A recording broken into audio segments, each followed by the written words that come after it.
دا هندوستان دی.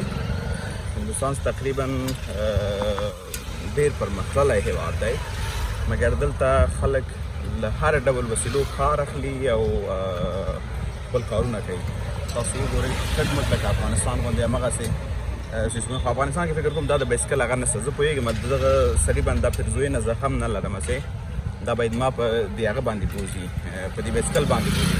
خو دا د همدې د لارې خپل ځان ته ډوډۍ پیدا کوي، ځکه دلته د کاروبار د زندګي ډېره سخته ده. نور دا سیستمونه یې دا ګرځېدلې دا رکشې دا ماحول یې کټ مټ داسې دی لکه افغانستان. دا کټ مټ دغسې بایسکل ده لکه دغسې را روان ده. زه چې پکې ناست یم دغسې دی. نور دا میوې وګورئ، افغانستان هغه میوې امونه غټ غټ امونه دي، دلته خو لا نه دي پیدا کړي.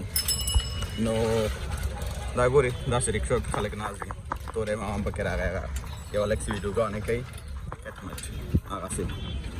نو که څه هم زړه مې ډېر نه کېده چې زه د باندې لاړ شم، ځکه دا سړی په تکلیف باندې دا چلوي. که زه لاړم نه شم بل څوک به پکې ځي او دا به هغه کوي، پیسې باید ځان ته وګټي. ما ویل راځه رکشا کې هم زه تللی شوم، ټکسي کې هم تللی شوم، ما ویل راځه یو چکر به ده کې هم ووهم چې څه کېږي. هم به دلته 100 روپۍ لاړې شي. که څه هم دغه زه کوم ځای ته زه تلم د دې ځای کرایه اصل کې 30 روپۍ وه، خو ما ته ویل 50. ما ورته ونه ویل، هغه چله مې ورسره ونه وهله، ځکه د دوی خواري زحمت چې و ما ډېر وایي. څه وګورئ څومره ښایسته میوه ده. افغانستان میوه پې هغه پې ماتېږي، مینه. او رکشې خو ګورئ ننګرهار رکشې چې ټول درته په یاد دي، دومره زیاتې رکشې دي چې مه کوه پوښتنه.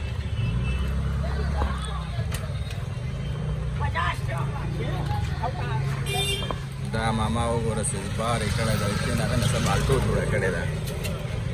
دا بایسکلونه هلته ولاړ دي، که څوک ورسره راسي او دوی ویسي ځان سره یا ورته ووایسي ځو. تاسو وایم چې په دې رکشا کې ناست یم، رکشا نه البته بایسکل کې بس روان یو کم کال کې رسېږي. دونه ستاسو ته روان یو چې کور نه راغلی یو منظر د ښه راتلم. خو خیر په هر حال زموږ افغانان خو په نیوه کې ډېرې کمال چې نیوه کې ونه کړي زه سړی چې کاسې بل شي کې به تللی دا سړی دې ولې پازه کړو، سړی به نه ده پازه کړی، اصلي همدا کار دی او دی 100 روپۍ ګټلو ته راغلی دی، 100 روپۍ دلته وګټي. نو په دې خاطر ما وګڼله چې ځه 100 روپۍ به زه ورته راکړم.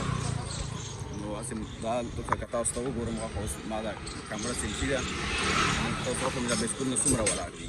تاسو دې بغل ته وګورئ، دغلته وګورئ بایسکلونه په داسې ولاړ دي که د په لسهاو په سلهاو بایسکلونه تاسو پیدا کولی شئ.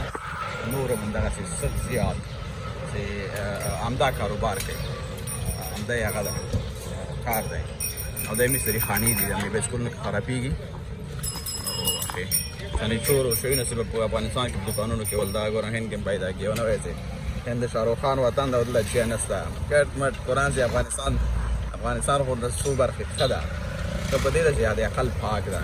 یا به ډیلي داسې فکر کوم دا نیو ډیلي ده او نیو ډیلي او دا سلماني وګورئ تاسو رښتیا د سړک د غاړې سلماني دا حال. یعنې هغه څه تاسو افغانستان کې ګورئ کټ مټ یې دلته کتلی شئ، خو فرق به دا چې افغانستان کې ډېر اندازه پاک ده. افغانستان څه ته پاک ده او بیا به دا ډیلي نفوس زیات ده، نو شاید ښاروالۍ به رسیدګي نشي کولی، کېدای شي داسې اوسي.